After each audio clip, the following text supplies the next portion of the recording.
Dahil napakalaki ng low tide ngayon mga birds, ay pumunta ako ng hibasan para manguha ng mga libreng pang-ulam. At ngayong araw ay tuturuan ko kayo kung paano manghuli ng mga buhay na alimasag.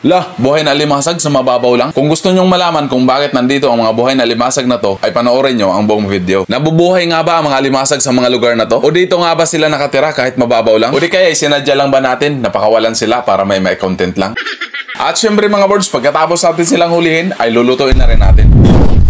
At dito natin yan lulutuin sa may napakagandang tanawin. Alam nyo bang napakasarap ditong kumain? Lalo na kapag ganito kasarap ang iyong mga kakainin. Kaya ngayong araw ay wawasakin na naman natin ang isang kalderong bagong saing na bahaw. Steam crabs, tinola at saka inihaw. Let's go!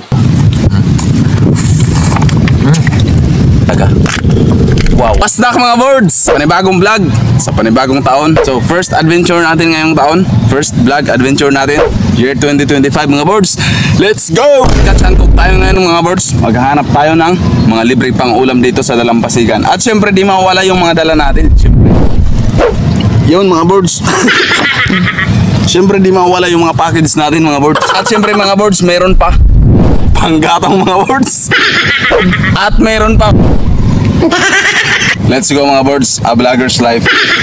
At dito natin yan mga birds simulan sa paglalakad sa malapad na hibasan. Kitang-kita nyo naman mga birds, napakaganda talaga ng hibasan dito sa amin, lalo na kapag ganitong low tide. At alam nyo ba na ang paglalakad sa buhanginan ng nakapaalang ay may napakagandang maidudulot sa ating kalusugan? Kaya't kung may pagkakataon ka, subukan mo na. Dito nga pala tayo mga birds, sa part na to maghahanap ng mga libreng pang-ulam. Dito tayo sa Bukana, kung saan ito ang tinatawag na inlet at outlet ng ilog dito sa amin. Kaya tara, simulan na natin. Let's go! Let's go!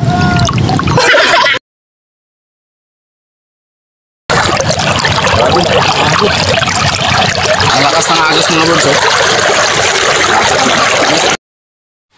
At sisimulan ko na kaagad mga birds ang paghahanap. At tatawagin natin itong ulam hunting for free. Nakatagpo nga kaagad ako ng mga shells na to. Pero di din ako sigurado kung kinakain ba talaga to. Pero maganda siya, parang ikaw. Ba't pinagpalit ka? Grabe siya. Yung iba kasi pagpapanggap lang. Tulad nito mga birds, oh, kala mo shell, yun pala yung laman umang. Tapos may gumagalaw-galaw sa part na to. Alimasag na sana, yun nga lang minor de edad pa. At meron ako nakitang bunsod na shell mga birds, pwede na to. At meron na mga alimasag na maliit, kaya binalik muna natin. Lahat ng nahawakan ko ngayon mga birds ay maliliit. Kaya di na muna natin papatulan kasi maliit pa naman. At ganito nga pala mga birds, maghanap ng mga kalintigas sa hibasan. Baliktadin mo lang yung bato kasi yung iba nakatago lang dyan. Bakit kaya sila nagtatago? Wala naman silang kasalanan. At ang isang to, malaki na kaya pwede na. Tulad ng mga batong to mga birds, dito lang sila nagtatago. Kaya isusurprise lang natin sila para magulat sila. Pag nagulat lang kasi sila, matataranta na. Kaya di na nila alam kung saan sila pupunta. Yun, napunta na sa iba. Grabe siya. At sa wakas, nakatagpo ako ng totoong alimasag. Di ang alimasag na hawak-hawak ko birds. Yun oh. Tamang-tama mga birds, may kapamilya tayo na dumaong. At dito ko mga birds natagpuan ang totoong jackpot. Grabe, sobrang daming mga blue crabs mga birds ang huli ng lambat. Kaya bakit pa tayo magpapakahirap sa paghanap? Kung di naman ikaw ang gusto niyang makita. Kaya tutulong na lang ako mga birds sa pagtanggal ng mga alimasag dito sa lambat. Gawa lang tayo birds ng kabutihan. Nang sa ganon, kabutihan rin ang ibalik sa atin. Mindset ba? At nakahuli nga pala ako dito mga birds ng mahabang isda. Ihaw to mamaya. At para doon sa mga di pa nakakaalam, ito nga pala ang isang uri ng paghuli ng mga alimasag. Lambat ang ginagamit mga birds para sa mga alimasag na pangmaramihan. Yung iba naman, trap ang ginagamit dyan. At yung iba naman, kinakamay lang. Yun nga lang, napapanis ka agad yan. Kaya huwag mong kamayin. At ang kagandahan kapag lambat yung ginagamit mga birds ay ibang-ibang uri ng mga nilalang sa dagat ang nahuhuli tulad nitong isdang tuko. Sunugan nga pala ang tawag niyan sa amin. At dahil sa hawak-hawak ko na yan, para na yan sa akin. Meron pa tayo dyang isdang putian, isdang lapad o palad sa amin tawagin. Halos kalahating oras na tayong nagtatanggal dyan mga birds ng mga alimasag sa lambat pero hindi pa rin tayo natatapos. At dito nga pala mga birds ay may ipapakita ako na alimasag na first class. At ang tawag nito sa amin ay kurusan. May kamahalan yun mga birds at kadalasang makikita sa mga Chinese restaurant. Ang lalaki talaga ng mga blue crabs na nahuli dito mga birds sa lambat. Masasabi ko talagang jackpot. Natapos na nga namin ang pagtanggal ng mga alimasag at isda sa lambat kaya hawak-hawak ko na ang aming reward. At syempre i-flex muna natin mga birds ang aming mga nahuli ngayong araw. At habang pinapakita ko sila sa video ay may iba pala silang pinaplano. Grabe mga birds, ang bilis ng kanilang takbo. Nagbabalak pala silang tumakas. At para sa mga di nakakaalam, ito ang tamang paghuli ng alimasag mga birds. Kailangan mong diinan ng maigi yung bandang likod. At syempre siguruhin mong hindi maabot ng sipit ang iyong mga daliri. Kasi kapag nasipit ka nito, napakasakit mga birds, masakit pa talaga sa breakup. Lah! Pero wag mong alalahanin yung masakit na breakup, wala ka naman kasing jowa. Sit up na lang tayo mga birds ng tent. Grabe, ang gandang pagmasdan ng mga ulap sa kalangitan na nagpapaligsahan. Lo, galing mo na sana magtula kaso pinasibak ka lang. Baka gusto nyo pa magpaturo kung paano magsibak.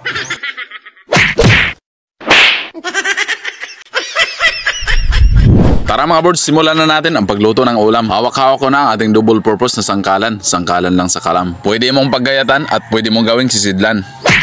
Punong-puno mga birds ng masarap na mga pang-ulam. At syempre kailangan natin ng secret weapon. Kailangan din natin ng kalasag para sa alimasag.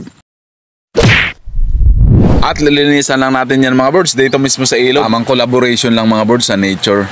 Nagagawa mo pa rin ba ang mga ganito? O baka di mo nagagawa kasi busy ka sa trabaho? Mag-absent ka rin birds paminsan-minsan. Huwag puro trabaho, mag-nature trip ka rin sa kalikasan. Makapag-relax man lang yung isip mo paminsan-minsan. Ayain mo na rin lahat ng mga kasamahan mo para damay-damay na yan. Mega shoutout nga pala kay JV Villadore, kaboards natin dyan sa Hamindan, Capiz. At syempre mega shoutout na rin dyan sa mga kasamahan mo sa BPO company. Ingat-ingat po kayo dyan mga birds, lalo na sa mga nagna-night shift tuwing gabi. Gabi, night shift. Nood naman kayo ng mga vlogs ko habang nagla-lunch break kayo tuwing midnight. Grabe sila. At kay Bernard Ariola na palaging nagtatank build pa kahit overbreak na. MLS life, pre magbago ka na. Na kahit konti na lang yung life na natitira ay mag-a-attack pa. Ingat palagi pre, magkikita na lang tayo ulit sa mata. At tapos na nga ako maglinis mga birds ng ating ulamin ngayon. Luluto tayo ng inihaw, steam na limasag at saka tinola. Pagkatapos kong mai-prepare lahat yan ay babalik na ako dun sa tent kong napakaganda. Baka gusto nyo rin umorder nito mga birds, napakamura lang. Waterproof pa yan, di nababasa kapag di umuulan. At ganito nga pala mga birds ang tamang pagluto ng alimasag lalo na kapag steam lang. Di mo na kailangan lagyan ng tubig kasi may sariling tubig na yan sa katawan. At ganito naman ang mga birds ang tamang paggawa ng apoy. Lalo na kapag nanggaling lang sa nature yung mga gagamitin mo na mga panggatong. Kumuha ka ng tuyo na pinagbalatan ng nyog. At sindihan mo ito gamit ang carbon dioxide. Kita mo, napakadali lang birds. Sundan mo lang yung tamang proseso, malaking bagay yan kapag nag-outdoor adventure ka sa labas. Kita nyo, grabe yung usok, parang nagluluto lang ng kopra. At kitang-kita nyo naman mga birds kung gaano kaganda ang ating environment. Napakalinis, sariwa at napakabango ng ihip ng hangin. At habang niluluto ko yung steam na limasag ay huhugasan ko naman itong ating dalang gulay. Gulay para sa pagkamit ng tagumpay. At alam nyo bang libre din yan dahil galing yan sa kapitbahay. At syempre, gagayatin natin yung talong para mas madaling maluto. Hugasan ko rin itong dahon ng talinom. Kahit organic ito, hugasan pa rin natin para sigurado. Hihimayin ko lang din ito para tanggalin ang mga hindi pwedeng isama. Check ko na rin yung alimasag, baka luto na. At ito na nga mga birds, namumula na. Yan ang palatandaan mga birds na paluto na. At wala nga pala tayo dyang inilagay ng mga pangtimpla. Dahil luto na nga ito ay lilipat ko lang ito sa transformer kong sangkalan. At isusunod ko naman itong tinola na ating lulutuin. Nagsalang na ako ng tubig na may mga lamas at saka isasabay ko na rin itong alimasag na kurusan sa amin kung tawagin. At dahil kumulo na nga ay lalagay ko na rin itong aking mga ginayat na mga isda. Grabe, napakasarap niyan, sariwang sariwa mga birds. At titimplahan ko lang yan mga birds ng sea salt galing sa dagat. Ilalagay ko na rin itong talong mga birds para sabay-sabay ng maluto. Tapos mag-aantay lang ako ng ilang minuto hanggang kumulo. At nang kumulo na mga birds ay tinanggal ko lang itong mga impurities. Titikman ko na rin mga birds para makasigurado tayo sa masarap na timpla at masarap na lasa. At dahil okay na, ay susunod ko na itong dahon ng talinom. Para masarap na, masustansya pa ang ating tinola. At dahil luto na mga birds ang ating tinola ay isusunod na natin itong ating inihaw. Ito na yung mga isdang sunugan kanina mga birds galing sa lambat. Napakasarap na ito mga birds dahil napakakapal ng kanyang laman. Luto na yung kabila kaya baliktarin na natin yan. At habang nagluluto tayo ng inihaw ay shoutout nga pala kay Birds Sherwin Legaspi. Birds, ingat po dyan sa inyong mga biyahe.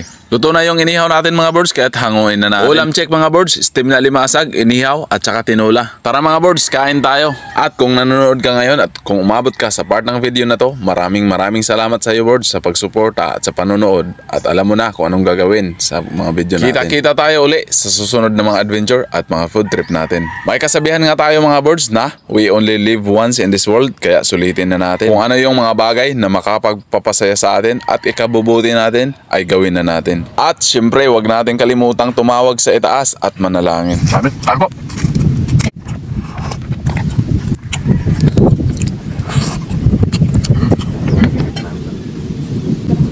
Ay, dapat makita pa pwede.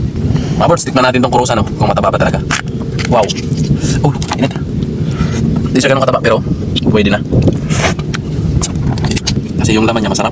Puting-puti, oh. Sarap.